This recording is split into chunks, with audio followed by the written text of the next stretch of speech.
এই গল্পটা রহস্যপুর নামের এক গ্রামের, যেখানে হঠাৎই ভয়ের পরিবেশ তৈরি হয়েছিল। সন্ধে হওয়া মাত্রই যে যার নিজের বাড়িতে ঢুকে পড়ত।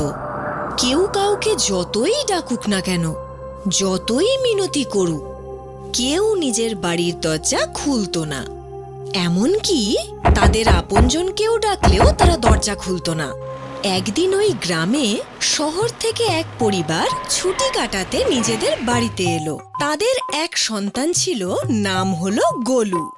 যেমন তার নাম তেমনি তাকে দেখতে।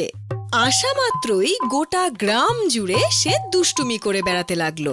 কিন্তু সন্ধে হওয়া মাত্রই যেই না সবাই নিজের নিজের বাড়িতে ঢুকে দরজা বন্ধ করে দিল, গোলু তখন চিন্তায় পড়ে গেল।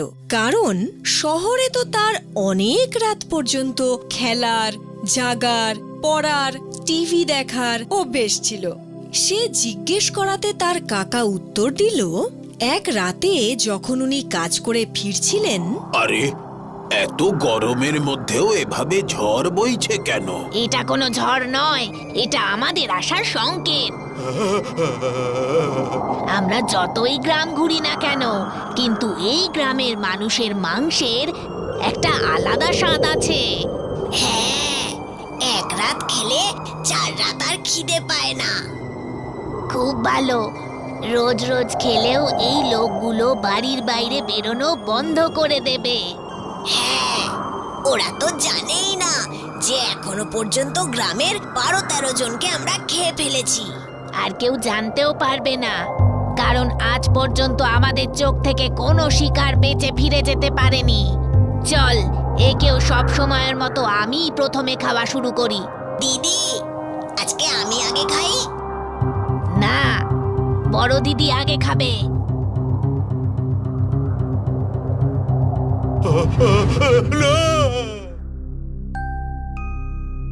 কাকার এই কথা শুনে কাকা এবং গ্রামবাসীদের ওপর গোলুর খুব মায়া হলো।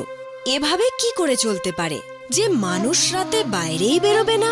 তাহলে রাতে বাগানে আম পড়লে কে নিয়ে আসবে? মহুয়া কে আনতে যাবে? চাষের জমি কে দেখাশুনো করবে? এইভাবে চলতে থাকলে একদিন পুরো গ্রাম শেষ হয়ে যাবে। তার কথা শুনে কাকা এবং গ্রামবাসীরা বাধ্য হয়ে বলে যে সেটা তো ঠিকই, কিন্তু কি করা যায়? কিন্তু গোলু 2 রাত ঘুমোতে পারল না, আর বারবার তার কাকার বলা কথাগুলো মনে করতে লাগলো, আর কি উপায় বের করা যায় ভাবতে লাগলো। আর এক রাতে কিছু একটা ভেবে ও চুপি চুপি বাড়ি থেকে বেরিয়ে পড়ল।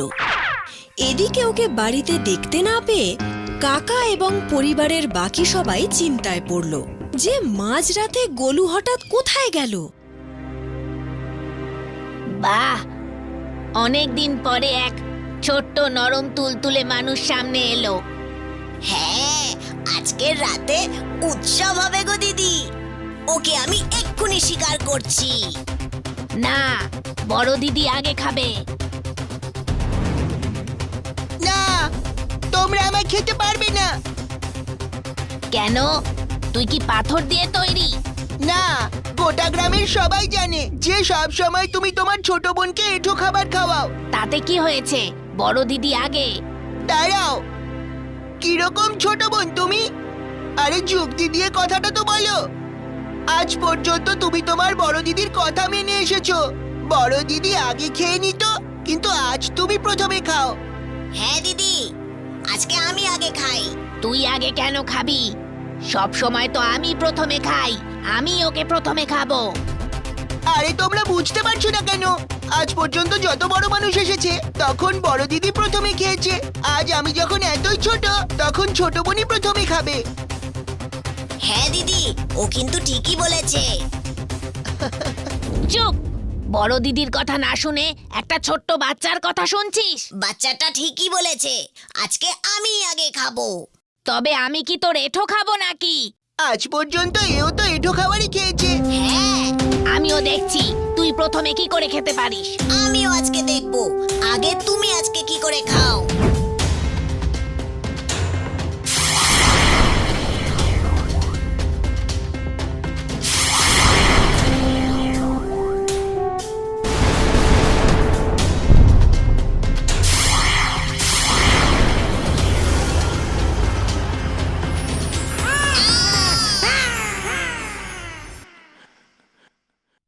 আরে আমাদের ডাইনির জীবন এই দাঁত আর নখের ওপরেই তো বেঁচে আছে।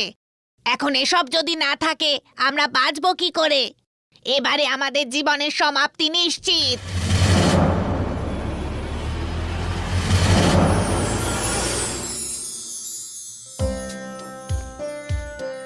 আরে গোলু বাবা, তুমি ঠিক আছো তো? হ্যাঁ কাকা, ওই দেখো তোমাদের ডাইনি কেমন জলের মতো তরল হয়ে গেল। হ্যাঁ, আমরা দেখেছি বাবা। তুমি এটা করলে কিভাবে? কাকা, প্রত্যেকটা সমস্যার সমাধান সেই সমস্যার লোকেদের চরিত্রের মধ্যেই লুকিয়ে থাকে। তুমি বলেছিলে যে দুজন ডাইনির মধ্যে কে প্রথমে খাবে সেই কথা হয়েছিল, আর বড় দিদি প্রথমে খেয়ে নেয়। আমি বুঝতে পেরেছিলাম ও সব সময় প্রথমে খাবার কথাই বলে থাকে হয়তো, আর ছোট বোনের ইচ্ছা কখনোই পূরণ হয় না। ব্যাস, আমি ওদের দুজনের দুর্বলতাই কাজে লাগিয়ে দিলাম। এই শুনে গোলুর কাকাই শুধু নয়, সব গ্রামবাসীরা খুশি হয়ে গেল। অবশেষে আজকে গোলুর জন্য দুই ভয়ঙ্কর ডাইনির হাত থেকে তারা মুক্তি পেল।